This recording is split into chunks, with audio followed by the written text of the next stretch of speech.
So what does he say? What is part of the restoration? That scripture first says, God tells them through Haggai, yet now take courage. Not later, yet now take courage. In order to take courage, somebody has to be offering you courage. You can't take what isn't being offered. If you do, you're stealing. He tells the governors, you best take courage.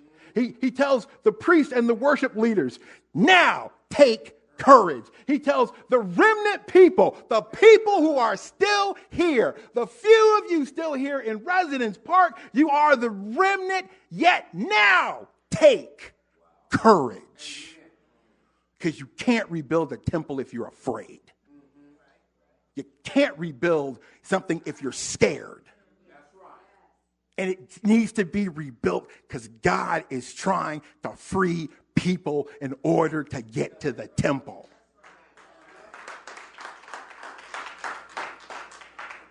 Let's keep going. God has a part in the restoration. God started the restoration. He said the word of the Lord came by. Try to build it without God if you want to. Oh, wait. It labors in vain, those who do not build with God. So God says, the promise I made you a promise. I wrote this covenant. And when you break it, I'll keep my part because that's why I'm God and you're not. I'll keep the covenant. And that's what makes God righteous. My spirit abides among you. Do not fear. That word abide is where we get the word abode. And abode is a home. So what's supposed to be living in your home? My spirit. Now, this word spirit in English, can I take a minute to break something down? Okay. I know we got charge conference and we got food and because we Methodists and we eat. I was 220 when I was Lutheran. I will send you a picture of me when I was Lutheran 20 years ago. You can show it on the screen next week so they know I'm being honest. My spirit abides among you. So if abide means abode and abode means living, it's my spirit. But this word spirit we translate, have you talked to them about this, how this translates in the Hebrew? Some? Okay. All right. This word spirit. In Hebrew, is the word for spirit is breath. This word spirit is also air. In Hebrew, it's ruach. In Greek, which is your New Testament, is written in Greek, not King James English. The New Testament is written in Greek. In Greek, this word we have as spirit is pneuma, like a pneumatic drill. Like if you get sick, what do you get in your lungs?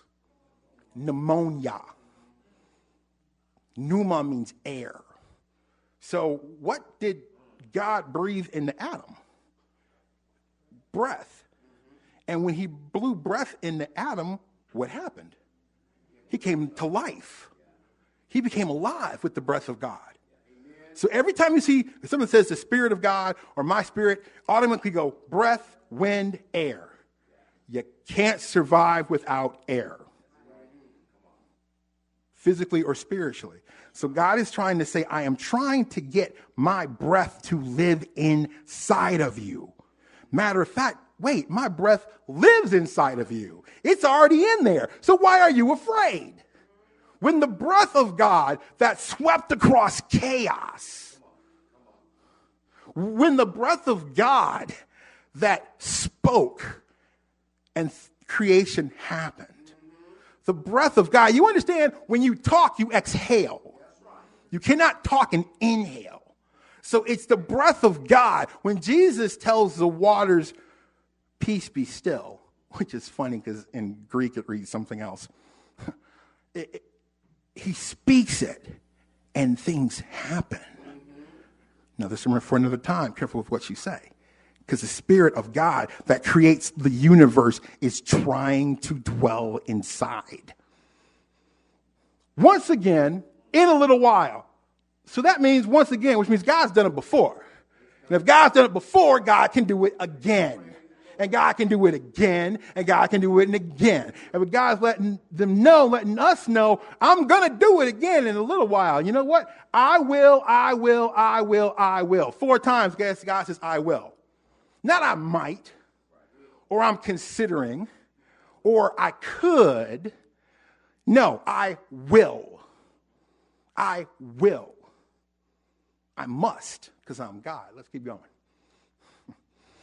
They had some problems with leaks coming back in the temple during Jesus' time. I can give you the scripture verses if you want them. We won't get into them. But just know Jesus got frustrated with people in the temple worshiping. He talked about, watch out for the folks in the fine robes eating first coming through the line. He said, you watch out for those people who want to stand up with those big, long, grand, fancy prayers in public. Jesus says, you look out for those people who are walking around talking about how they're fasting and things are so hard. He says, you watch out for those people. So clearly worship got, once again, thrown off during Jesus' time. So thrown off, he actually decided to start throwing stuff in the temple. He was like, no. He was like, house of prayer, den of thieves. Y'all got it wrong. He showed up like, anybody, who watched the Food Network? Anybody watch the Food Network? He showed up like Robert Irvine in Restaurant Impossible, kicking stuff over. Boom! Wow! No, he said, this is not what this is supposed to be. So the leaks came back. All right, let's keep going. Leaks come back during worship during our time. They show up. Let's keep going. All right, last one. Woo, okay. I need 6 volunteers real quick so we can keep moving with worship because we got charge conference and whatnot. I need 6 volunteers. I don't need much of y'all. I need 6. I just need 6 of y'all.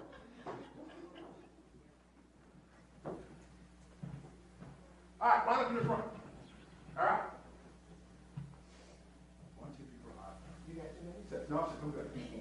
All right. All right, man, I might need to take the mic with me. I'm worried about causing feedback. Okay, are we good? All right. Let me take you back to what the idea for the ancient Hebrews were for worship, okay? Now, do y'all have good memories? I'm going to assign you parts, okay? Just one word. It's just one word you have to remember. Each person, a different word, okay? All right, I'm going to start here to my left, okay? Your word is congregation.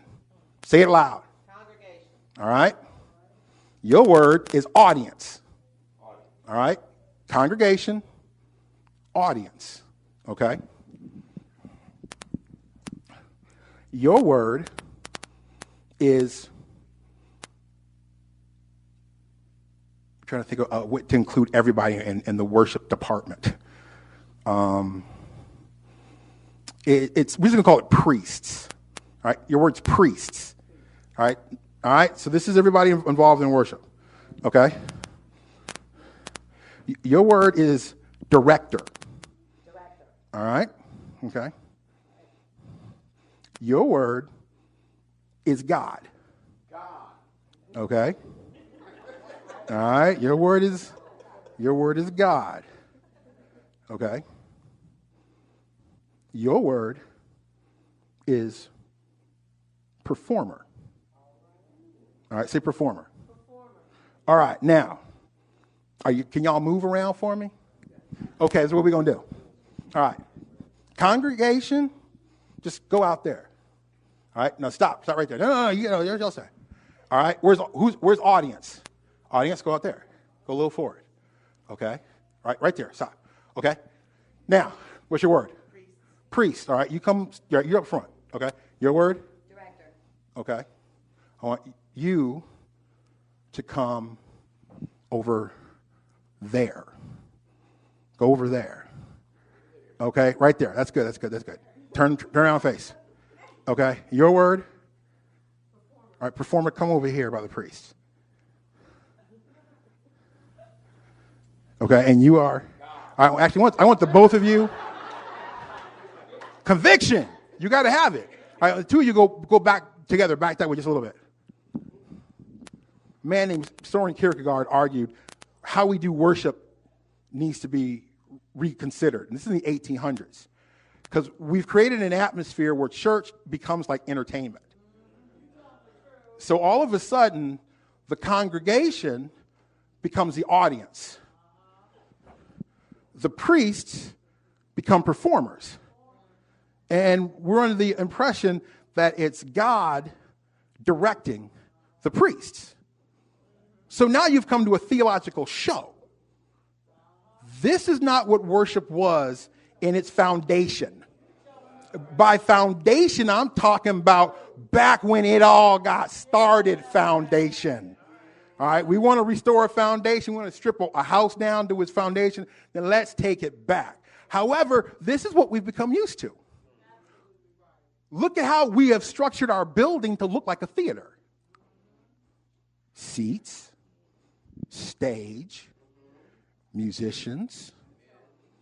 We got people today don't know to call them bulletins. They call them programs. Well, you get your program at the Victoria Theater. Yeah, I said it. And so then all of a sudden it becomes, is it going to be a good show on Sunday morning? Is it going to be stuff that I like to see on the stage? And all of a sudden it becomes the priest about, well, is it going to be, am I going to do a great performance? This is my stage.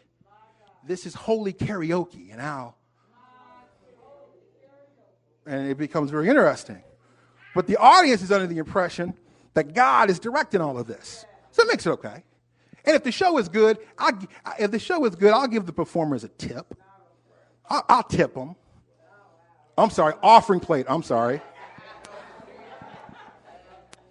It's turned into a show. If you don't believe me, think about all the stuff you watch. Now, I'm not talking about their theology, but you think about the fact that everyone keeps wanting to tell the remnant church, you got to have lights and big things and dancers and stage, and it's got to be this. We got United Methodist churches we got United Methodist churches in our district, got choirs with more people in the choir than y'all got right now worshiping. In the choir. And it's a good show. And the people in the audience are moved. But that ain't what the book says it's supposed to be. That's not what was the original intent. And once it became a show, Jerusalem lost their temple. Because once the people didn't like the show, well, we just go to another theater, watch another show.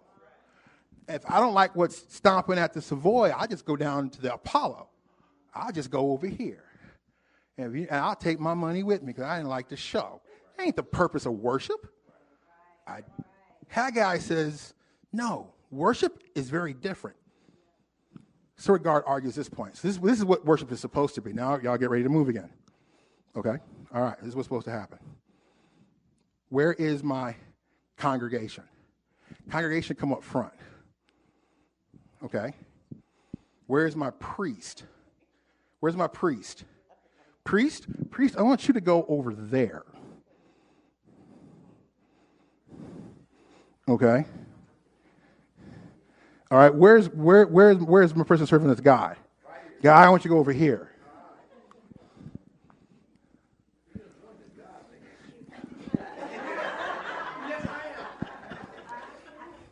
Now, I want you to think about how all of a sudden, if this changes to now, who's over here?